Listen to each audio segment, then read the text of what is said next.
Assalamualaikum. Pernah tengok tak situasi macam ni? Awak semua pernah?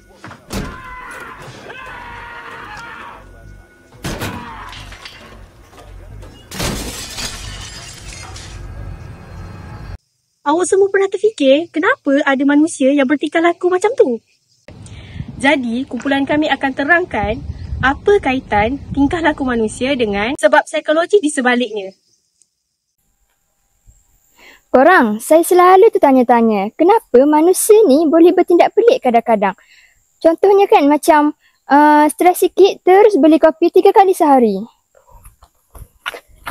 Itu bukan pelik namanya. Itu namanya coping mechanism. Setiap tingkah laku kita ni ada psikologinya sebab setiap apa yang kita buat didorong oleh dalam diri kita sendiri. Macam mana tu? Macam ni. Oh.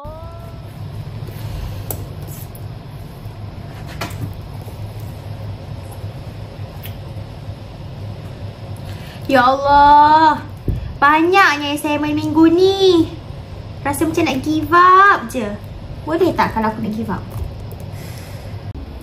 Ayu, kau tak boleh give up macam tu. Ingat tak matlamat kita nak dapat first class dekan kan?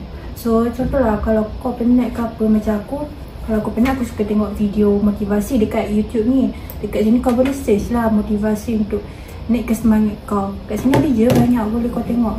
Contohnya yang aku suka tengok video Oprah ni. So dia banyak cakap pasal motivasi. Kalau kau pula Fatimah, kau kalau penat ke macam mana kau nak dapatkan motivasi kau tu balik? Oh, kalau aku lain sikit. Aku kalau stres, aku akan scroll TikTok sampai aku rasa bersalah macam sekarang tengok ni. Aku tengok kucing-kucing yang macam lawak-lawak yang boleh buatkan aku lupa sekejap stres yang aku ada sekarang. Tapi nampak tak? Kita ni ada tingkah laku yang berbeza bila kita hadap stres yang sama. Tak kisahlah stres ke dalam kehidupan seharian masa dengan keluarga ke, rakan-rakan ataupun assignment. Tapi sebenarnya benda ni semua boleh diterangkan melalui psikologi. Nampak tak? Setiap orang akan beri respon yang berbeza walaupun mereka ni mengalami situasi yang sama. Kat sini kita faham bahawa setiap tingkah laku manusia tu boleh dijelaskan dengan sebab psikologi. Psikologi ni dia berasal daripada perkataan Greek. Psych bermaksud jiwa, logos pula maknanya kajian. Jadi psikologi itu sendiri membawa maksud kajian tentang jiwa, minda dan tingkah laku manusia. Tingkah laku pula ialah segala perbuatan, reaksi atau gerak-geri seseorang sama ada secara sedar ataupun tidak. Jadi psikologi ni kaji kenapa kita bertindak macam tu. Macam Freud cakap, manusia ni bertindak mengikut naluri dan juga motivasi dalaman. Iaitu kalau kita rasa lapar, kita akan cari makanan. Dan kalau kita rasa sedih, kita akan cari ketenangan. Dan semua tu adalah dalam tenaga psikodalaman kita. Dan kalau kita ikutkan teori behaviorism oleh B.S. Skinner, tingkah laku manusia ni dipelajari melalui 2 aspek iaitu ganjaran dan hukuman. Ganjaran ni macam mana? Contohnya sebagai pelajar, kalau kita mendapat keputusan cemerlang dalam peperiksaan, maka sebagai guru memberi hadiah ataupun sebagai pujian kepada pelajar. Dan hukuman ni adalah contohnya kalau pelajar meniru dalam peperiksaan, maka sebagai guru akan mengenakan tata tertib. Dan satu lagi teori yang saya akan bagi tahu adalah teori daripada Albert Bandura iaitu social learning theory yang menyatakan bahawasanya tingkah laku manusia ni boleh jadi melalui 2 benda iaitu pemerhatian dan juga peniruan. Contohnya lah sebagai anak-anak yang kecil, dia suka memerhati ibu bapa membuat apa, lakukan apa, and then dia akan tiru apa mak ayah dia akan buat. Macam tu. Oh, macam tu. Faham? Contohnya, saya sendiri kalau saya tengok housemate saya atau roommate saya buat kerja, buat assignment, saya akan ikut juga dia orang buat assignment walaupun masa tu saya tengah tak rajin. Itulah kita kata sebagai modeling behaviour.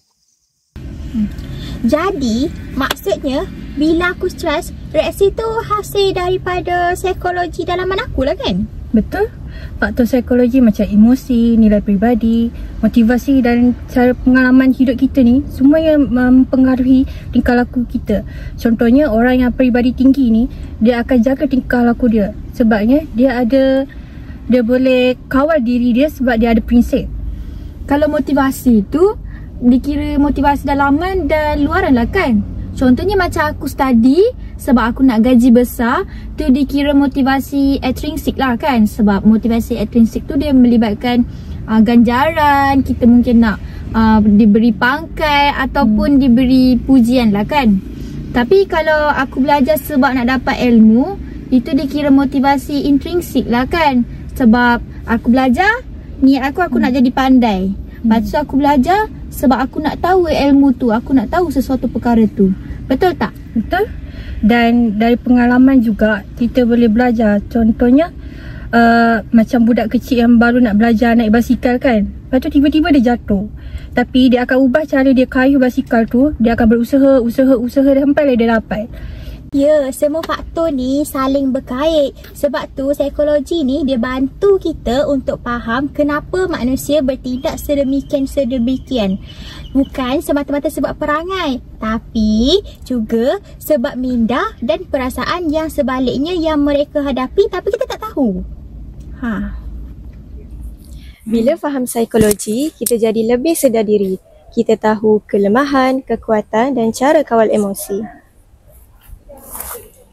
Itulah dipanggil pemahaman diri. Orang yang mengenali diri sendiri itu lebih mudah untuk mengawal tindakan sendiri dan lebih bijak untuk membuat keputusan. Dan kita juga boleh motivasi diri bila jatuh. Psikologi membantu mengubah emosi negatif kepada positif. Pendek kata, kalau semua orang faham pasal psikologi ni, mungkin dunia ini akan kurang drama dan lebih harmoni. Kesimpulannya, psikologi dan tingkah laku manusia ini saling berkait. Psikologi menjelaskan mengapa kita bertindak dan membantu mengubah tindakan kita ke arah yang lebih baik. Sekian, terima kasih. Terima kasih.